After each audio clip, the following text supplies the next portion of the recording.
Let's go fishing.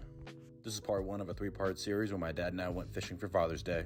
We're fishing my step-family's private pond, just casting on the bank before we get in the water. Hooked into a tree here. We couldn't get any bites on the whopper plopper, so we hopped on the pond prowler. Wanted to start out with the jig to see if anything was up in the lily pads. This is the area where I caught my PB bass, so we knew there's good fish in here. Just tossing the jig into some heavy cover, and that's when this happened. Got him. First fish of the day. Just reeling fast to get him out of the lilies as soon as possible. A nice small largemouth to start us off. And my dad at this point was throwing around the whopper plopper as well.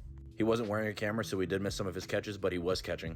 As you can see right here when he got his first fish of the day. And I'm glad I had the net because the hook popped out right here. Another small largemouth, but a nice one.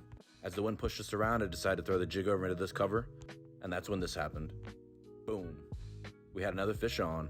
This one gave me some trouble since he was in deep cover. And as a matter of fact, he ended up bringing some vegetation with him. Another one. Tried tossing the jig up into some deeper cover and got caught in the tree. At this point I'm struggling, but I want that jig back. It's not like I have multiple of the same jig, which I do, but I like to save lures when I can. Now we might have ruined the fishing in this spot, but at least I got the lure back. And with no more luck on the jig, I wanted to throw out the fluke to see what would happen.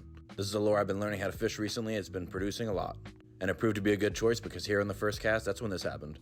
Went to pop the fluke, felt the pressure, and boom, fish on.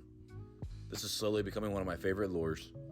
And it felt like a little big over a fish, and I was right. Bigger largemouth for the day. We stayed in the same area as I kept using the fluke, and it was a good idea because here's another fish. Felt the pressure, set the hook, and here we go. Another largemouth for us. But I also really like using a jig, so I swapped back. It wasn't a bad idea because I did have a bite here, but the bass got me too tangled in the vegetation, so I couldn't pull him out.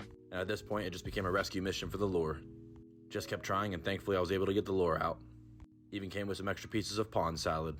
So at this point I went back to the fluke, but I ended up just jumping back around between the fluke and the jig. And going back to the jig seemed to be a good idea because here was another fish. Moving it slowly, and that's when this happened. Boom, fish on. Not a super big fish, but I'm just excited to catch anything. Then as we moved around, I saw a lot of activity in open water, decided to throw the fluke. And while I hooked up multiple times, for some reason I could not bring the fish in. And after seeing all of that activity, trust me, I had to keep trying. I just kept throwing in the same general area, and I kept getting bites and hooking up, but I couldn't bring the fish into the boat. So after fixing my lure multiple times and casting in the same area, I was starting to lose hope, but it proved to be a good idea to keep casting. Because right about here, I was able to make something happen. Fish on. Now he was pretty far out away from the boat, so I definitely had to speed these clips up. Probably not the same fish that was biting multiple times, but hey, I'll take it. Just kept reeling and reeling, but I got this guy in the boat. Nice little largemouth. Moving in this area was the best choice we made because that's when this happened. My dad had hooked up to a really nice fish, his first time catching a fish on a spinnerbait. As soon as I saw it jump out of the water, I knew I had to grab the net and help him land this fish. And a fish this size had me stressing. But thankfully I was able to get it in the boat for him, and this turned out to be a great Father's Day present. This fish ended up being 5.95 pounds. This wasn't the last fish of the day, so stay tuned for part 2.